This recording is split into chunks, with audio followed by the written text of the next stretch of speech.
Hi all, welcome back to our session. So இன்னைக்கு என்ன பார்க்கலாம் அப்படின்னா idioms பார்க்கலாம் ஓகேவா. So idioms ஒரு 10 idioms மட்டும் பார்க்கலாம்.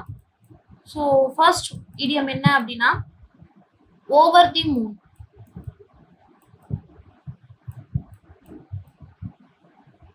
Over the moon. So over the moon அப்படின்னா என்ன அர்த்தம்? So over the moon அப்படிங்கிற ஒரு idiom நம்ம எப்ப யூஸ் பண்ணுவோம் அப்படின்னா when we are very excited or happy about something.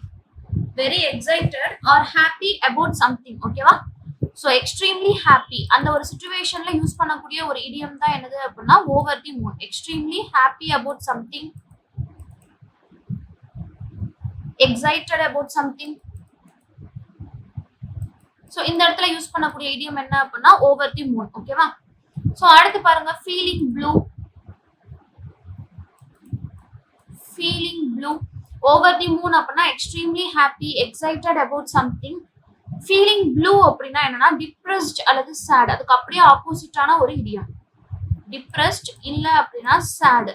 இதை இண்டிகேட் பண்ற ஒரு idiom தான் என்ன அப்படின்னா feeling blue, which means depressed or sad. அடுத்த idiom பாருங்க down in the dumps. Down in the dumps. Down in the dumps அப்படின்னா same as feeling blue, ஓகேவா? feeling unhappy. Feeling unhappy. Down in the dumps அப்படின்னா feeling unhappy. So three words பார்த்திருக்கோம். என்ன three idioms? Over the moon அப்படின்னா extremely happy or excited about something. அடுத்து ரெண்டுமே அதுக்கு அப்படியே opposite. Feeling blue and down in the dumps. Feeling blue அப்படின்னா depressed இல்லனா sad. Down in the dumps அப்படின்னா feeling unhappy. Feeling unhappy. அடுத்து பாருங்க seeing red. Seeing red.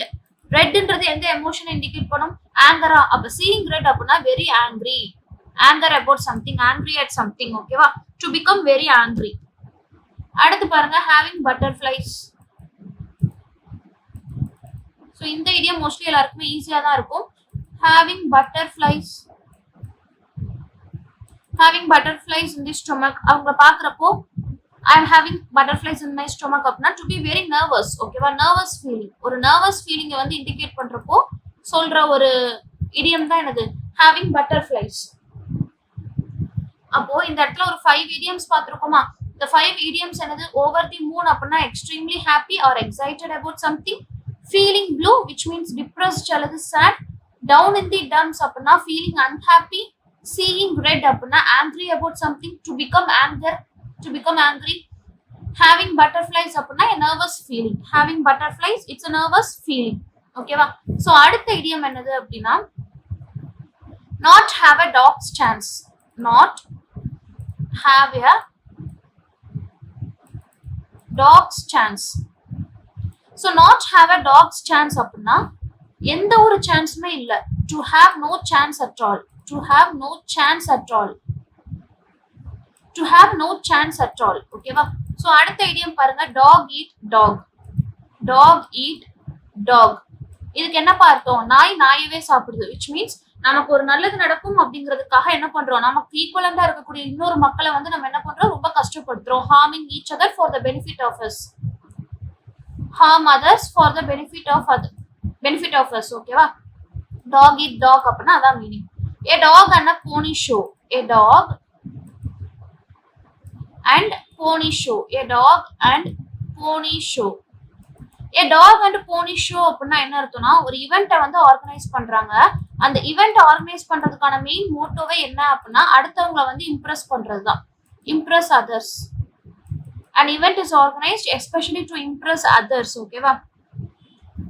எதுக்கு? இப்போ ஃபார் எக்ஸாம்பிள் என்ன பண்ணலாம் அப்படின்னா இப்போ ஃபார் எக்ஸாம்பிள் ஒரு ஈவெண்ட் ஆர்கனைஸ் பண்றாங்கப்பா. யார் ஆர்கனைஸ் பண்றாங்க அப்படின்னா ஒரு என்ஜிஓ ஆர்கனைஸ் பண்றாங்க. ஸோ இந்த என்ஜிஓ ஆர்கனைஸ் பண்ணக்கூடிய இந்த ஈவெண்டோட மெயின் மோட்டோ என்ன அப்படின்னா ஃபண்ட் ரைசிங். ஃபண்ட் ரைசிங், ஓகேவா? ஸோ அப்படி பாக்குறப்போ இந்த என்ஜிஓ இந்த ஈவெண்ட் ஆர்கனைஸ் பண்றாங்க எதுக்காக? ஃபண்ட் ரைஸ் பண்றதுக்கு. அப்போ யார்கிட்ட இருந்து ஃபண்ட் ரைஸ் பண்ண போறாங்க? அந்த வியூவர்ஸ், ஆடியன்ஸ் கிட்ட இருந்து அந்த ஃபண்டை வந்து ரைஸ் பண்ண போறாங்க. அப்படி பாக்குறப்போ நம்ம என்ன சொல்லுவோம்? அப்ப அந்த என்ஜிஓவோட அந்த ஈவெண்ட் மோட்டோ என்னவா இருக்கும்? வர்றவங்க கிட்ட இருந்து ஃபண்டை ரைஸ் பண்றது. அப்ப அவங்க ஃபுல்லாவே எப்படி பண்ணுவாங்க, அட்ராக்ட் பண்ண நினைப்பாங்க. ஸோ இதெல்லாம் நாங்க பண்ண போறோம், இதுக்கு உங்களோட ஃபண்ட் வந்துச்சு அப்படின்னா இதுக்கு ரொம்ப ஹெல்ப்ஃபுல்லா இருக்கும் அப்படின்னு சொல்லி அவங்களோட என்டையர் மோட்டோவுமே எப்படி இருக்கும், to attract others in order to rice there funds. ஓகேவா? ஸோ இதான் என்னது, a dog and pony show. So அடுத்த வேர்ட் என்ன அப்படின்னா throw somebody to the dogs. throw somebody to the dogs. throw somebody to the dogs. நாய்க்கிட்ட வந்து ஒரு சிலரை தூக்கி எறிஞ்சிடுறோம், which means என்ன அப்படின்னா அடுத்தவங்களுக்கு வந்து பனிஷ்மெண்ட் கொடுக்கறது, அடுத்தவங்களை வந்து சஃபர் பண்ண வைக்கிறது, அந்த மாதிரியான ஒரு மீனிங் கொடுக்குற இடியம் தான் இது throw somebody to the dogs. Dogs கிட்ட ஒருத்தவங்களை வந்து தூக்கி எறிஞ்சிடுறோம் அப்படின்னா which means we are giving punishment to some other because they are having no value at all. ஓகேவா? to allow somebody to suffer, இது எல்லாமே இந்த ஒரு பர்டிகுலர் மீனிங், இந்த இடியம்கான மீனிங். லாஸ்ட் வேர்ட் பாருங்க, a dog's breakfast. a dog's breakfast இல்ல அப்படின்னா a dog's dinner அப்படின்னு சொல்லலாம். a dog's breakfast இல்ல அப்படின்னா a dog's dinner. அப்படின்னா என்னது, நாயோட சாப்பாடு வந்து எப்படிப்பா இருக்கும், நம்ம சாப்பிடுற மாதிரி இருக்குமா? So something that is very badly. ஓகேவா? Something that is done very badly, a thing that is done very badly. So in this video we have learned 10 idioms. ஓகேவா? ஸோ இந்த 10 idioms வந்து நம்ம 5 segregate பண்ணலாம். ஸோ இதையும் என்ன பண்ணுங்க, you try to find it out. இந்த 5 idioms based on one common theme and this 5 idiom based on one common thing. அது என்ன, அந்த theme என்ன அப்படிங்கறத try to find it out. Hope this session is useful and thank you for watching.